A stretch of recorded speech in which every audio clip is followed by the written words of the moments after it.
ليختبر بنفسه. It took 4 hours and layers of cosmetics to make actor Waleed Hamad look like a woman. Now people, can you guess as to the reasons why he's being dressed up this way? Could it be to show off groundbreaking film effects, as he could turn a man into a woman and a woman into a man, to show how far special effects and visual makeup has improved over the years in film and TV and all those other things? Well, let's find out. They had to pluck my eyebrows and shave my arms. As you can see, they're going all the way here. They're making a lot of effort. But again, final guesses, people. Final guesses. What is all this for? Is it for a film? Is it for a TV show? Is it to show what they can do? Or is it a social experiment? The mission for a group of investigative journalists to go undercover and expose what they call an epidemic of sexual harassment that torments Egyptian women every day. You see, if this was Joey Salads or Fousey Tube, I could understand, but this is supposedly investigative journalism. This is literally what those social experiment pranks are. And by the way, these things never really show us any concrete evidence of anything. So yeah, this is a social experiment / investigative journalism type thing, where they're trying to prove to us that there's some kind of sexual harassment epidemic. But of course, this is Egypt. But what does CNN have to say about this? Because remember, this may be Egypt, but it's everywhere. The epidemic is everywhere. But we wanted men, those men, to feel how it would feel like to be the target of whether it's words, it's looks, it's... So now looks are sexual harassment. Just looking at someone could be considered sexual harassment. And people say that the Middle East needs feminism and social justice. Wow. Yeah, these countries totally need these stupid ideologies. I mean, it's not like men don't get sexually harassed anywhere around the world. I mean, it's not like similar things happen in the West than in the East. I mean, what if these men have experienced these things, but they're told it's not sexual harassment because it's a woman, so they don't think anything of it? Just a thought. Again, we see the whole men are the perpetrators, women are the victims narrative at play here. Again, do we want this shit to infect the Middle East? Why can't we just have what we have over here that says, yeah, both genders do it, it's a problem that needs to be addressed in a non-gendered way? No, apparently not. Apparently not. You know, someone walking after you. She also mentioned words, and now she mentions walking after you. Well, what if you dropped your purse, or you dropped some money, or you dropped something, or they recognise you and they want to say hello, or anything like that? Walking after you could mean anything. Likewise, words could mean anything. What words count as sexual harassment? What does walking up to somebody count as sexual harassment? In what way are they doing it? In what way are they saying it? What words are they saying? All these vague terms, all these things that could be left to your interpretation is the reason why this stuff is just so damaging. Because then anyone can be accused, anyone can be guilty. Likewise, anyone can be a victim, even if they weren't. Imagine the damage this could cause. I mean, it's not like it happens over here or anything. Anything I can do to help make people be more aware of this problem, I was like, yes. You know what? Good for you, mate. Good for you. You got a paycheck out of it. I can see that you have good intentions about it. You're the actor. You're the one who's just getting paid to do all this, while the real people is people like that show host who really are to blame. Good on you, mate. Whatever. You know, you do you. ولكن هذه المرة With hidden cameras recording his every move, Waleed, now looking the part, hits the streets of Cairo.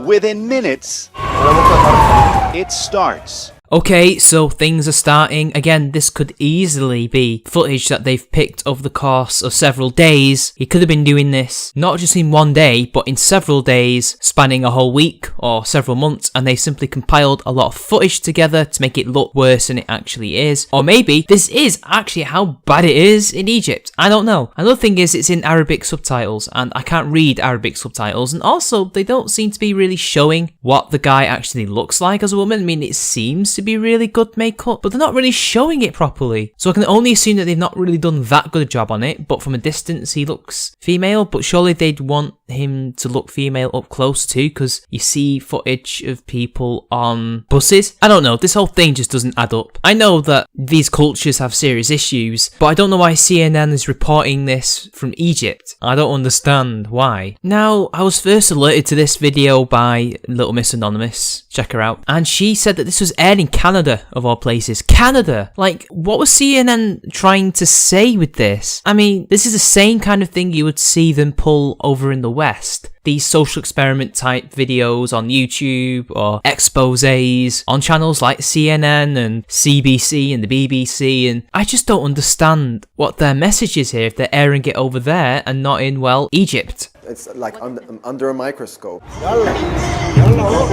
Stares, sexual advances, offers of money for sex, even when Waleed puts on an Islamic veil. Well, how do I know they're saying this? You're not actually using English subtitles, you're using Arabic subtitles. I don't know what they're saying. We, the viewers, have to vouch on what you're saying. You could be lying to us for all we know. I'm not making excuses here, I genuinely don't know what they're saying. I can't read Arabic. I know I'm brown, but Jesus Christ, we don't all speak the same language. So he gets looked at, he has things said to him, and people proposition him. Now, from what I know, a lot of Muslim men tend to think that if you're unveiled, and especially if you're Western, you're a bit of a slag or a prostitute or something, so maybe that's what they thought he was. Again, I'm not making excuses, I'm trying to wonder what the hell they're saying, if they're saying that at all. I'm trying to work it out. Is curb crawling illegal in Egypt? I don't know. I know that prostitution should be illegal in Egypt because of the religion and all that, but maybe these guys are just trying their luck, this minority of people, because that's what people do. They break the law. I don't know what to take from this, other than maybe this religion needs to be scrapped, but hey, whatever, let's continue, people. Some of them were mild, like hey pretty face or something, or like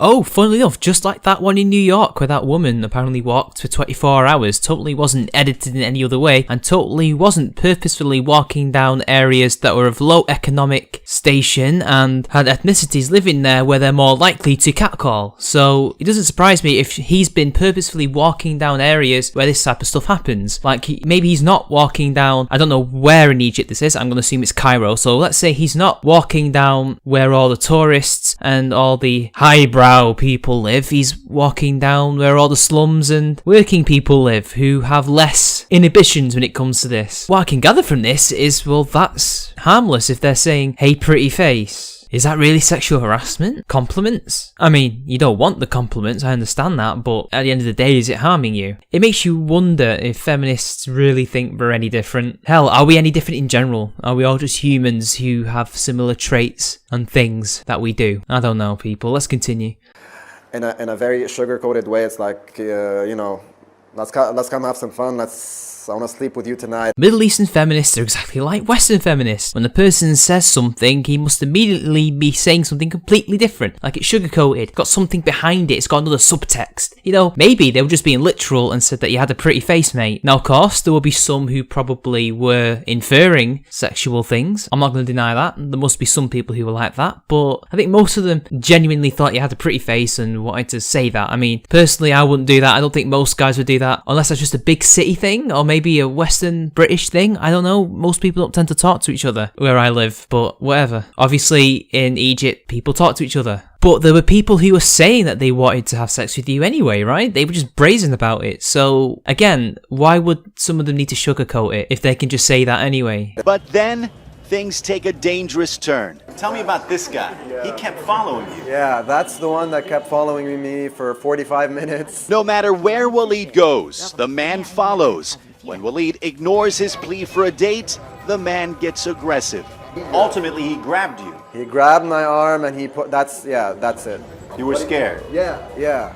Like, I didn't know what he was gonna do. Now, I don't know about you people, but I assume this man must have had mental issues in order to pursue someone for 45 minutes. But then again, I don't know if this is real or not. Because a lot of these social experiment things, these investigative journalist type things, tend to be somewhat on the fake news type of thing. I just don't buy that the guy was doing it for 45 minutes. We've all met crazies who won't leave us alone, but it's never for 45 minutes. I mean, didn't he just ask someone to help him to remove him? And eventually he did leave. But again, he's asking for a date and he does it for 45 minutes and gets aggressive. I assume that guy must have been just insane. There's no other way. I don't know how you can judge all men based on this. And I don't know how you can say there's a problem or an epidemic based on one person and a load of other people saying that you're pretty or running the risk of getting arrested by curb calling. So I'm pretty sure curb calling is something completely different to harassment, but never mind, people.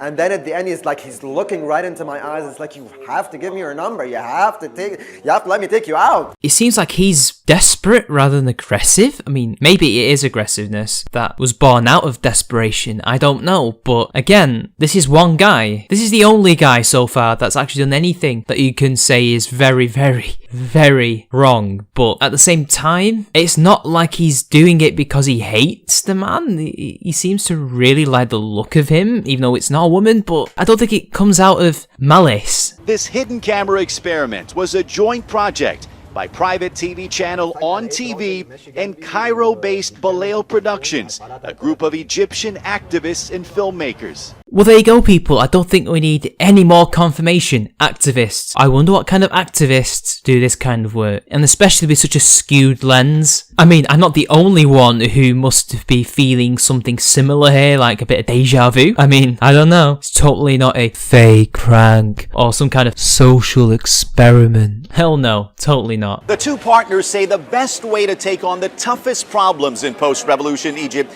is to do good old-fashioned investigative journalism and put it on TV. Yeah, investigative journalism. Where you create something that has a skewed outlook on the problem, does not show all the nuances, and clearly paints a perpetrator that is men and a victim that is maybe not sure that women also do it to men or to other women, and men doing it to other men. No, apparently this is a single issue problem that affects only women. Yeah, that's definitely going to solve the issue, and this is definitely investigative journalism. This totally isn't some kind of edited footage like that walking through New York catcalling video. This is totally not a similar thing. Yeah, totally not. It's investigative journalism. You're right up there with Watergate. Yeah, you're like that. Television in Egypt in general has just only begun to scratch the surface in terms of the content that's possible. Oh, really? Baleo and On TV have tackled social issues and government corruption, but none of their shows created more buzz than when they dressed a man as a woman. Okay, come on, there's no way you could be fooled by that unless you have some kind of problem with your eyes or you're just stupid. I mean, look, he clearly looks like a man in drag, or just a man that wears makeup. Come on, seriously. No wonder they weren't showing it. This is ridiculous. Just get a normal woman to do it. Why go through all that trouble to get a male actor to portray a woman when you could just get a woman to do it and make the exact same video? This is why it's such bullshit. The target for us was,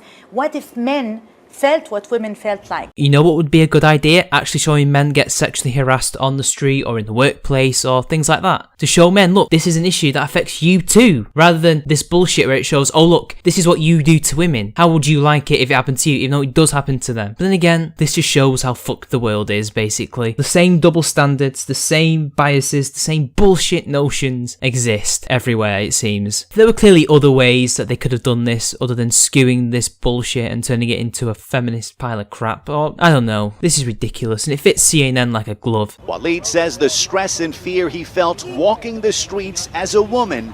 As a man, I can't imagine living my life like that every single day. Well, of course, sexual harassment happens every day, just like it doesn't happen to an individual every single day like this lot like to tell you. Most of it's actually in their heads. They're fearing it every single day because they're being told to fear it every single day. This is what men is going to do to you. This is what men are like. So they get scared. And then it happens, then it confirms to them that it happens every single day, even though it doesn't. Because my Facebook would be littered with angry statuses all the time of people complaining that it happens to them every single day, but it doesn't. It happens once in a blue moon. But even then, they still think it happens every single day, or it happens a hell of a lot to them when it's an issue. But let's not make this issue some kind of moral panic to make it worse than it actually is, because then, well, nothing actually is going to get done because you're, again, painting one demographic as the perpetrator and one as the victim, and one problem's going to end up being given all the resources in order to fix it, although it never gets fixed. It seems to get worse to you people. Then again, nothing pleases you people, and then the other demographic is left behind because their issue in this topic is being ignored, because remember, they're the perpetrators, they can't be victims, remember, and the cycle continues. This is what we want to teach these people in the Middle East. This is what we think we should do with feminism. Just send it over there because they need it. No, what they don't need is religion, and what they don't need is another religion coming in to replace them. What they need is egalitarianism. What they need is logical, rational solutions to these problems. What they don't need is hack journalism or investigative journalism like this either. That's not going to solve the issue. Is something he wouldn't wish on anyone. Reza Sayah, CNN, Cairo. So it is in Cairo, and I'm not surprised that it is in Cairo, and I'm not surprised that the areas that they're walking through don't happen to look particularly well off. And again, it makes you wonder why they screen this in the West, particularly in Canada. I wonder if this was to make some kind of message. Was it meant to put something across to the audiences over here that, yeah, this is a big issue over here too, we're just as bad as them? I'm genuinely confused. I do not know. But anyway, that's the end of the video, people. I think what we can gather is that yes, it is bad. We don't need to be told that sexual harassment is bad. But the way to deal with this is simple. 1, get rid of Islam. 2, don't let them replace it with feminism and social justice, because that's going to give them a whole other host of problems and turn them into, well, Canada. Instead, give them logic and rational solutions to the problem and egalitarianism, and we'll fix the whole issue. So anyway, this has been Charming Man 93. Like, share the video. 1 like, and you'll get your very own makeup kit to turn yourself into a member of the opposite sex or attack helicopters or anything like that you want. And 1 comment, and well, you get the clothes along with it. Sadly, those of you who don't comment don't get the clothes. So, until next time, donate to the Patreon and I'll see you all later.